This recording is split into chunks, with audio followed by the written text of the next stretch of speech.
অনেক প্রতীক্ষিত দিন। আমরা অসংখ্য শহীদের রক্তের উপর দাঁড়িয়ে আমরা আজকের এই দিনটি পেয়েছি। অসংখ্য আহত যোদ্ধারা এখনো তারা কাতরাচ্ছেন।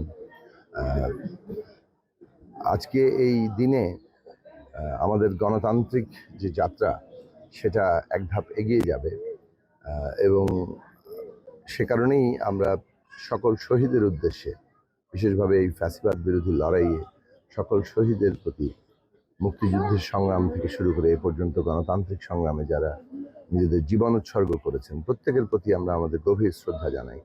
আমরা শ্রদ্ধা জানাই যারা এখানে নেতৃত্ব দিয়েছেন এই আন্দোলনের মধ্যে, এবং এটা বিশেষভাবে মনে করা দরকার যে এই আন্দোলনের অন্যতম ভরসার কেন্দ্র ছিলেন সাবেক প্রধানমন্ত্রী এবং বিএনপি চেয়ারপারসন বেগম খালেদা জিয়া, যিনি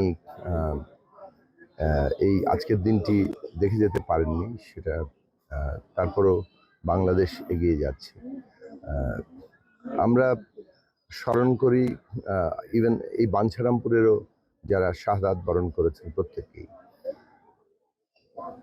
আপাতত এখন পর্যন্ত আমরা যেটা দেখতে পাচ্ছি যে নানা আশঙ্কা সত্ত্বেও ভোট কেন্দ্রে মানুষ আসছেন, এবং আমি তো প্রথম ভোট দিলাম এখানে। এই ভোট কেন্দ্রে একটা শান্তিপূর্ণ অবস্থায় আছে। ইতিমধ্যে যা কিছু খবর পেয়েছি এখনো শান্তিপূর্ণ অবস্থায় আছে, এবং আমরা আশা রাখি আমাদের প্রত্যেকেই যারা আমরা প্রতিদ্বন্দ্বিতা করছি এই শান্তিপূর্ণ অবস্থা বজায় রাখার জন্য আমরা সবাই কাজ করব। আমরা একটা সুষ্ঠু, অবাধ এবং গ্রহণযোগ্য নির্বাচন চাই। অনেক লড়াই, অনেক রক্তের বিনিময়ে আমরা এই পরিবেশটা তৈরি করতে পেরেছি। কাজেই এটাকে কোনোভাবে যাতে নস্যাৎ না হয়, প্রত্যেক প্রার্থীকেই সেই বিষয়টি খেয়াল রাখতে হবে। প্রত্যেক প্রার্থীকেই বিবেচনা করতে হবে যে নির্বাচন মানেই কেউ না কেউ জয় পরাজয় থাকবে। কেউ ভোট বেশি পাবেন, কেউ কম পাবেন। গণতন্ত্রের সৌন্দর্য হচ্ছে ভোট বেশি পেলেই হয়তো তারা দায়িত্ব পান, কিন্তু যারা ভোট কম পান তাদেরও প্রতিনিধিত্ব নিশ্চিত করা, তো এবং তাদের স্বার্থটাও, মর্যাদাও সেখানে সামনে রাখা। কাজে আমরা সবাই মিলে, যেই বিজয়ী হোক না কেন, সবাই মিলে আমরা বাংলাদেশটা গড়ে তোলার যে সুযোগ আমাদের শহীদেরা করে দিয়েছেন সেইটাকে আমরা কাজে লাগাবো, এবং আমরা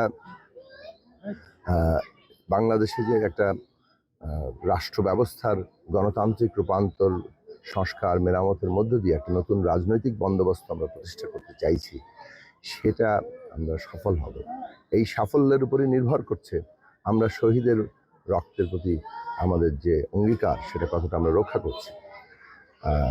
আমরা এই ব্রাহ্মণবাড়িয়া ৬ বাঞ্ছারামপুর আসনে গণসংহতি আন্দোলনের পক্ষ থেকে মাথাল মার্কায় আমরা নির্বাচন করছি।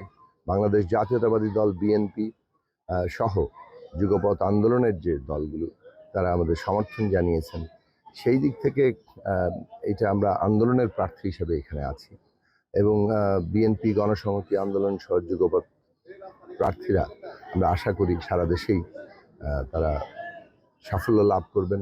জনগণের ম্যান্ডেট নিয়ে তারা বিজয়ী হবেন এবং সরকার গঠন করবেন। আমরাও আশা রাখি যে বাঞ্ছারামপুর ৬-এ যুগপৎ জোটের প্রার্থী হিসেবে মাথাল মার্কাকে জনগণ ভোট দিয়ে বিজয়ী করবেন, এবং আমরা আমাদের যে কাঙ্ক্ষিত লক্ষ্য বাংলাদেশটা পুনর্গঠন করা, এই বাঞ্ছারামপুরকেও নতুন করে গড়ে তোলা, সেই কাজে আমরা এগিয়ে যেতে পারব।